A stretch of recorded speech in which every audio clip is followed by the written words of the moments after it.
കഴിഞ്ഞ ദിവസം Marco Rubio Cuba president ആവുമോ എന്ന ഒരു എക്സ്പോസ്റ്റ് പങ്കുവെച്ച് തനിക്ക് സമ്മതമാണ് എന്ന് ട്രംപ് സമൂഹമാധ്യമത്തിലൂടെ പ്രതികരിച്ചിരുന്നു. എന്താണ് ഇതിലൂടെ ട്രംപ് ലക്ഷ്യമിടുന്നത്? എന്താണ് മാർക്കോ റൂബിയോയും ക്യൂബയും തമ്മിലുള്ള ബന്ധം? മാർക്കോ റൂബിയോ ക്യൂബയുടെ അടുത്ത ലീഡർ ആവണം, പ്രസിഡന്റ് ആവണം എന്നുള്ള രീതിയിലാണ് ട്രംപ് പറഞ്ഞിട്ടുള്ളത്. ഈ മാർക്കോ റൂബിയോ അദ്ദേഹം ഒരു ആത്മകഥ എഴുതിയിട്ടുണ്ട്. 2011 12 എഴുതിയ ആത്മകഥയില് ഒരു ഫിഡൽ കാസ്ട്രോ വിരുദ്ധനായിട്ട്, അല്ലെ ഫിഡൽ കാസ്ട്രോയുടെ ഭരണകൂടം, ഫിഡൽ കാസ്ട്രോ അധികാരത്തിൽ വന്നതിന് ശേഷം അവിടുന്ന് ആട്ടി ഓടിക്കപ്പെട്ട ഒരു കുടുംബത്തിലെ ഒരു അംഗമായിട്ടാണ് സ്വയം അദ്ദേഹം പ്രൊജക്റ്റ് ചെയ്ത് ആ നെറേറ്റീവ് ബിൽഡ് ചെയ്തിട്ടാണ് അദ്ദേഹം രാഷ്ട്രീയത്തിൽ വളർന്നത്. പക്ഷെ അതിനുശേഷം അദ്ദേഹത്തിന്റെ കള്ളത്തരം ആളുകൾ പിടിച്ചു. അദ്ദേഹത്തിന്റെ പച്ചയായ കള്ളത്തരം എന്താന്ന് വെച്ച് കഴിഞ്ഞാൽ 1959 മുമ്പ് 56 അദ്ദേഹത്തിന്റെ മാതാപിതാക്കൾ അവിടുന്ന് ക്യൂബ വിട്ടത്. അപ്പം ബാറ്റിസ്റ്റ എന്ന അമേരിക്കൻ അനുകൂല ഭരണാധികാരിയായിരുന്നു അവിടുത്തെ ക്യൂബയുടെ പ്രസിഡന്റ്. ഫിഡൽ കാസ്ട്രോ അവിടെ അധികാരത്തിൽ വന്നിട്ടേ ഇല്ല. അപ്പൊ അത് വന്നതിന് ശേഷം അദ്ദേഹത്തിന്റെ വിക്കിപീഡിയയിലടക്കം അദ്ദേഹം മാറ്റങ്ങൾ വരുത്തിയിട്ടുണ്ട്. അങ്ങനെയുള്ള ഒരു അവകാശവാദമൊന്നും അദ്ദേഹം പറയുന്നില്ല. അപ്പം അങ്ങനെ ഒരു അസത്യം പറഞ്ഞിട്ട് ആ ഒരു ഫിഡൽ കാസ്ട്രോ വിരുദ്ധ ഒരു നെറേറ്റീവിന്റെ മുകളിൽ രാഷ്ട്രീയക്കാരനായിട്ടുള്ള ഒരാളെ ക്യൂബയിലേക്ക് അയക്കുക എന്നുള്ള ട്രംപിന്റെ ഒരു പ്രസ്താവന, അതിലൊരു വിരോധാഭാസം അത് വളരെ പ്രകടമാണ്. അതില് വേറൊന്നും ഇതെന്ന് വെച്ചാൽ ഈ മാർക്കോ റൂബിയോയുടെ ഫാമിലി, ഇവര് ഇപ്പം വെനിസ്വേലയെന്നും കൊളംബിയെന്നും എല്ലാം മയക്കുമരുന്ന് അമേരിക്കയിലേക്ക് കടത്തിവിടുന്നു. ആളുകള് അമേരിക്കയിൽ മയക്കുമരുന്ന് അവിടെ നിക്ഷേപിക്കുന്നു, അതിൽ അവർ പണം കൊയ്യുന്നു രീതിയിലുള്ള ഒരുപാട് പ്രചരണങ്ങൾ മറ്റു രാജ്യത്തിലെല്ലാവർക്കും എതിരായിട്ട് അവർ നടത്തിയിട്ടുണ്ട്. പക്ഷേ ഈ മാർക്കോ റൂബിയോയുടെ അദ്ദേഹത്തിന്റെ അളിയൻ വളരെ കുപ്രസിദ്ധി ആർജിച്ച ഒരു മയക്കുമരുന്ന് വ്യാപാരിയാണ്. ഈ മാർക്കോ റൂബിയോയുടെ പല ക്യാമ്പയിനിലും സ്റ്റേജിൽ തന്നെ ഉണ്ടായിട്ടുള്ള മനുഷ്യനാണ് അദ്ദേഹം. എത്രയോ കാലം ജയിലിൽ കിടന്നതിന് ശേഷം അദ്ദേഹം ജയിലിൽ നിന്ന് വിമോചിതനായതിനു ശേഷം ഇദ്ദേഹത്തിന്റെ ക്യാമ്പയിനിലും റാലീസിലൊക്കെ പങ്കെടുത്തിട്ടുള്ള ഒരാളാണ്. അപ്പം അദ്ദേഹത്തിന്റെ വീട്ടിൽ അദ്ദേഹത്തിന്റെ ഒരു ഡിപ്പെൻഡന്റ് ആയിട്ടാണ് ഈ മാർക്കോ റൂബിയോ വളർന്നത് തന്നെ. അപ്പം ഇവരുടെയൊക്കെ കള്ളത്തരം, പ്രത്യേകിച്ച് സ്വന്തം ഒരു പ്രത്യേക രാഷ്ട്രീയ ഭാവിയെ കരുപ്പിടിപ്പിക്കാൻ വേണ്ടി അസത്യം വിളമ്പിയിട്ടുള്ള ആളുകളുടെ കൂട്ടത്തിൽ പെടുന്നതാണ് ഇപ്പം ട്രംപും അതുപോലെ തന്നെ മാർക്കോ റൂബിയോയും. അപ്പം ഞാൻ നേരത്തെ പറഞ്ഞ പോലെ ഈ അമേരിക്കൻ സാമ്രാജ്യത്തിന്റെ ഒരു തകർച്ച, ആ തകർച്ചയുടെ ആഘാതം അവരുടെ കുടുംബങ്ങളിലും അതുപോലെ തന്നെ അമേരിക്കയിലെ പ്രമുഖ കോർപ്പറേഷൻസിനും പരമാവധി കുറക്കുക എന്നുള്ള പൊളിറ്റിക്കൽ പ്രോജക്റ്റ് വെച്ച് മുന്നോട്ട് പോകുന്ന ഒരു ഭരണകൂടമാണ് ഇന്ന് അമേരിക്കയിലുള്ളത്. വെനസ്വേല എന്ന സ്വതന്ത്ര പരമാധികാര രാഷ്ട്രത്തിലേക്ക് കടന്നുകയറി അവിടുത്തെ പ്രസിഡന്റിനെയും ഭാര്യയെയും പിടിച്ചുകൊണ്ടുപോകാൻ ട്രംപിനെ സംബന്ധിച്ച് കഴിഞ്ഞു. പക്ഷേ ആ പ്ലാൻ സക്സസ് ആണ് എന്ന് നമുക്ക് കരുതാൻ കഴിയുമോ? മറിയ കൊറീന മച്ചാഡോയെ അവിടെ പ്രസിഡന്റ് ആക്കണം എന്നതായിരുന്നു ട്രംപിന്റെ പ്ലാൻ. അത് നടന്നില്ല. അവിടുത്തെ ഭരണം അട്ടിമറിക്കാൻ പൂർണ്ണമായും കഴിഞ്ഞിട്ടില്ല. കാരണം വൈസ് പ്രസിഡന്റ് ഡെൽസി റോഡ്രിഗസ് ആണ് അവിടെ ഭരണത്തിലേക്ക് വന്നത്. ആ രാഷ്ട്രം ഇപ്പോഴും ആ ഭരണത്തിന് കീഴിൽ മുന്നോട്ട് പോവുകയാണ്. അപ്പോൾ ട്രംപിന്റെ പ്ലാൻ സക്സസ് എന്ന അവകാശവാദത്തിൽ എത്രമാത്രം യാഥാർത്ഥ്യമുണ്ട്? അല്ല, അതിപ്പം വെനസ്വേലയിൽ മാത്രമല്ല, ഈ റെജിം ചേഞ്ച് എവിടെയാണ് സക്സസ്ഫുൾ ആയിട്ടുള്ള അമേരിക്ക നടത്തിയിട്ടുള്ള റെജിം ചേഞ്ച് ഏത് മേഖലയിലാണ് സക്സസ്ഫുൾ ആയിട്ടുള്ളത്? നിങ്ങൾ പറ. അത് സുഡാനിൽ സക്സസ്ഫുൾ ആണോ? അത് ഇറാഖിന് സക്സസ്ഫുൾ ആണോ? അഫ്ഗാനിസ്ഥാനിൽ സക്സസ്ഫുൾ ആണോ? അത് ആദ്യം യുക്രൈനെ പ്രഷറൈസ് ചെയ്ത് നേറ്റോയിൽ ചേരാൻ വേണ്ടി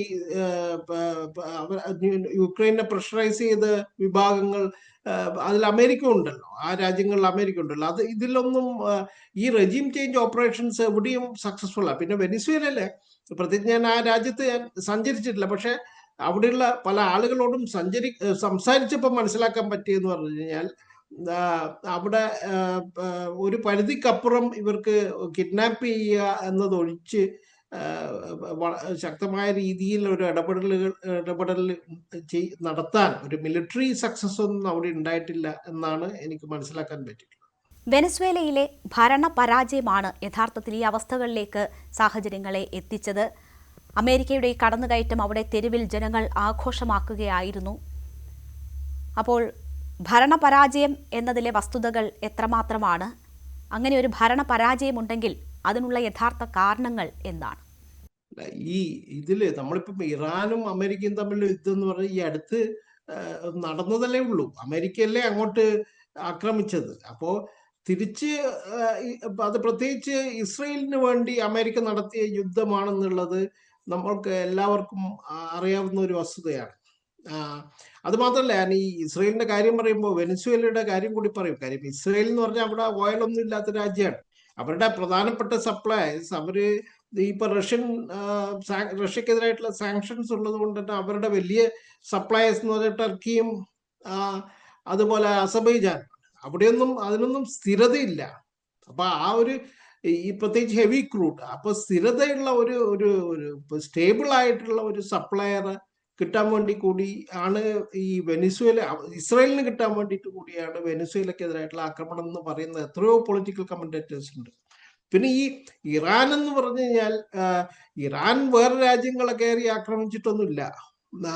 ഇറാനെതിരായിട്ടുള്ള യുദ്ധം മാത്രമേ നമ്മൾ കണ്ടിട്ടുള്ളൂ. അവരപ്പം അതിനെതിരായിട്ട് അവർ തിരിച്ചടിച്ചിട്ടുണ്ട്. ഇപ്പൊ ഇറാനിലെ ജനത അവിടുത്തെ ഭരണകൂടത്തിനെതിരായിട്ട് നടത്തുന്ന പ്രതിഷേധങ്ങളിൽ അമേരിക്ക ജനങ്ങളുടെ ഭാഗത്ത് എന്നുള്ളത് ഒരു തമാശയാണ്. കാര്യം ഇപ്പൊ ഐസിനെതിരായിട്ട് അമേരിക്കയിലെ മുഴുവൻ പ്രതിഷേധങ്ങൾ നടക്കുകയാണ്.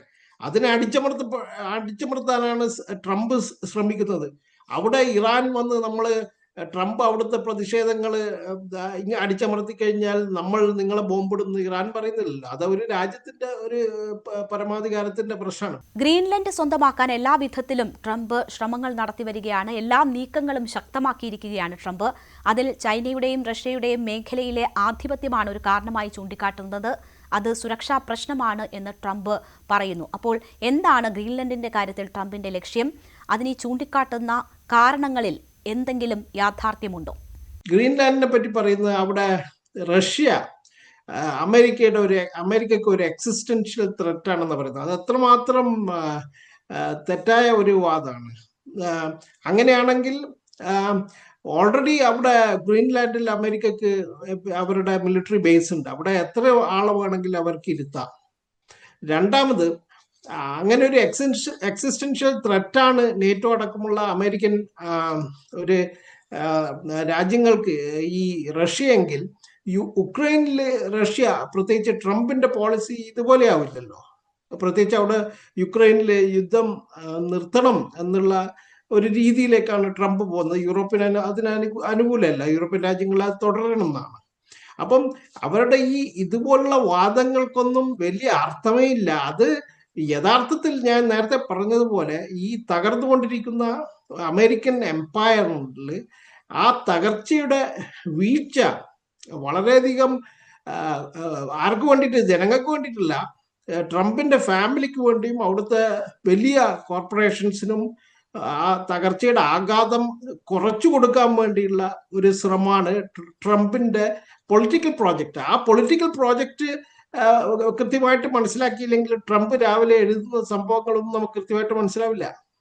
അത് ആ പൊളിറ്റിക്കൽ പ്രോജക്റ്റ് മനസ്സിലാക്കി കഴിഞ്ഞു കഴിഞ്ഞാൽ ട്രംപ് പറയുന്ന ഓരോ സോഷ്യൽ മീഡിയയിൽ പറയുന്ന ഓരോ കാര്യത്തിനും നമുക്ക് അർത്ഥം മനസ്സിലാവും. ഇന്ത്യ അമേരിക്ക വിഷയത്തിലേക്ക് വന്നാൽ താരിഫ് യുദ്ധം അത് എല്ലാ സീമകളും മറികടന്ന് മുന്നോട്ട് പോവുകയാണ്. ഇപ്പോൾ 500% താരിഫ് ഉയർത്തും എന്ന ഭീഷണി വന്നിട്ടുണ്ട്. മാത്രവുമല്ല ഇറാനുമായി വ്യാപാര ബന്ധം പുലർത്തുന്നവർക്ക് 25% അധിക തീരുവ എന്ന് വരുന്നു. അതൊക്കെ വലിയ ഭീഷണിയാണ് ഇന്ത്യയെ സംബന്ധിച്ച് ഉണ്ടാക്കുന്നത്. അപ്പോൾ ഇന്ത്യ അമേരിക്ക ബന്ധം ഏത് നിലയിലാണ് ഇപ്പോൾ എന്നാണ് താങ്കൾ കരുതുന്നത്? ഇന്ത്യയുടെ ഒരു നാഷണൽ സെക്യൂരിറ്റി കൺസേൺസ് ഉണ്ട്. ഇന്ത്യ റഷ്യൻ ഓയിൽ വാങ്ങുന്നതിലും അതിൻ്റെതായിട്ടുള്ള ഇന്ത്യയുടെ ഒരുപാട് കാരണങ്ങൾ ഇന്ത്യ എന്നുള്ള ഒരു രാജ്യത്തിന് അതിൻ്റെതായ രീതിയുണ്ട്. ഇന്ത്യ ഒരു അമേരിക്കയുടെ പ്രൊട്ടക്ടറേറ്റ് ഒന്നും അല്ലല്ലോ. ഇന്ത്യ ഒരു വാസൽ സ്റ്റേറ്റും അല്ല. അപ്പൊ ഇന്ത്യക്ക് ഇന്ത്യയുടേതായിട്ടുള്ള തീരുമാനം എടുക്കാം. ആ എടുത്ത തീരുമാനം വളരെ ശരിയാണെന്നാണ് എൻ്റെ അഭിപ്രായം. ഈ വെനിസ്വേലുമായിട്ട് ബന്ധപ്പെട്ട കാര്യത്തിൽ മാത്രം പ്രത്യേകിച്ച് നമ്മള് അവിടെ പ്രത്യേകിച്ച് വെനിസ്വേലയിലെ പുതിയ ഭരണകൂടവും അമേരിക്കയും തമ്മിൽ കൂടുതൽ ചർച്ച നടത്തണം. അവിടുത്തെ ജനങ്ങളുടെ ഭാവിയെ പറ്റിയിട്ടുള്ള ഒരു ഉത്കണ്ഠയൊക്കെയാണ് നമ്മൾ രേഖപ്പെടുത്തിയത്. പക്ഷെ അതിൽ ഒതുങ്ങുന്നതല്ലല്ലോ പ്രശ്നം വേറൊരു രാജ്യത്ത് നിന്ന് അവിടുത്തെ ഒരു പ്രസിഡന്റിനെ കിഡ്നാപ്പ് ചെയ്ത് പോയ അതിൽ കുറച്ചുകൂടി ശക്തമായിട്ടുള്ള അല്ലെ, ശക്തമായിട്ടില്ലെങ്കിൽ നമ്മുടെ ആ വിഷയത്തെ കൂടുതൽ വിപുലമായ രീതിയിൽ നമ്മൾ കാണണ്ടായിരുന്നു. അതല്ല, ഈ ടാരിഫ് യുദ്ധത്തിന്റെ ഭാഗമായിട്ട് ഇപ്പം ട്രംപ് എന്താ ചെയ്യുന്നതെന്നുള്ളത് ഇപ്പം അദ്ദേഹത്തിന് മാത്രമേ അറിയുള്ളൂ.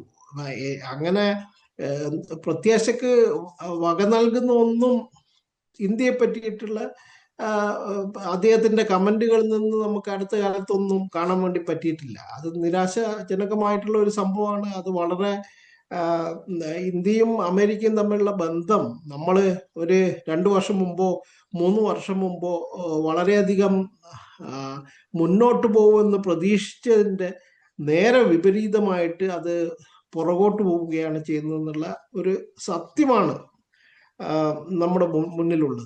ഇന്ത്യ അമേരിക്ക വ്യാപാര കരാർ യാഥാർത്ഥ്യമാകുമെന്ന് താങ്കൾ കരുതുന്നുണ്ടോ? ഇന്ത്യ അമേരിക്കൻ ബന്ധം എന്ന് പറഞ്ഞാൽ നമുക്കിപ്പോ അത് ഞാൻ ഓഫ് ദ റെക്കോർഡ് പറയുന്നത്, അത് ഇപ്പൊ എന്താ പറയാ, ഇപ്പം ഞാനിത് കുറെ സ്ഥലത്ത് പറഞ്ഞിട്ടുണ്ട്. നമ്മൾ എന്താണ് പ്രെഡിക്റ്റ് ചെയ്യാൻ പറ്റും ഇതിലൊന്നും? നമുക്ക് ഇന്ത്യ ശ്രമിക്കുന്നത് എന്താണെന്ന് വെച്ചാൽ അത് നിങ്ങൾക്ക് തന്നെ സ്വന്തം പറഞ്ഞാൽ മതി. ഇന്ത്യ അമേരിക്കയായിട്ട് അടുക്കാനുള്ള ഒരു ശ്രമം നടത്തുന്നുണ്ട്. പ്രത്യേകിച്ച് ഈ റഷ്യയുടെ ഓയിൽ വാങ്ങുന്നതിനെതിരായിട്ടുള്ള അമേരിക്കയുടെ ഒരു സ്റ്റാൻഡ് ട്രംപ് ഓരോ തവണയും കടുപ്പിച്ചു കൊണ്ടുവരുവാണ്. അതിന് എന്താണ് വ്യക്തിപരമായിട്ട് വേറെ കാര്യങ്ങളുണ്ടോ എന്നുള്ളതൊന്നും എനിക്ക് വ്യക്തമല്ല. കാര്യം പാകിസ്ഥാൻ ഇന്ത്യ ആയിട്ടുള്ള ഏറ്റുമുട്ടലിൽ ട്രംപ് സഹായിച്ചു എന്ന് പറഞ്ഞപ്പോ അതിനെ ഇന്ത്യ പിന്തുണച്ചില്ല വ്യക്തമായിട്ട്. അതുകൊണ്ടുള്ള ഈഗോ പ്രശ്നമാണോ ഒന്നും അറിയില്ല. പക്ഷെ എന്തിനായാലും ഇന്ത്യയും അമേരിക്കയും തമ്മിലുള്ള വ്യാപാര ബന്ധമോ അല്ലെ നയതന്ത്ര ബന്ധമോ ഒന്നും നമ്മളൊരു 2 വർഷം മുമ്പോ 3 വർഷം മുമ്പോ നമ്മൾ ഉദ്ദേശിച്ച പോലെയല്ല. നമ്മള് വളരെയധികം മുന്നോട്ട് കുതിക്കുന്നത് നമ്മൾ പ്രതീക്ഷിച്ച ഒരു പ്രത്യേക ഒരു സിനാരിയോ ആണ് ഇന്ത്യയും അമേരിക്കയും തമ്മിലുള്ള നയതന്ത്ര ബന്ധം. പക്ഷെ അത് അതേപോലെയല്ല നടന്നിട്ടുള്ളത്, നേരെ വിപരീതമായിട്ടാണ് നടന്നിട്ടുള്ളത്. കൂടുതൽ വാർത്തകൾക്ക് news 18 Keralam YouTube channel subscribe ചെയ്യുക.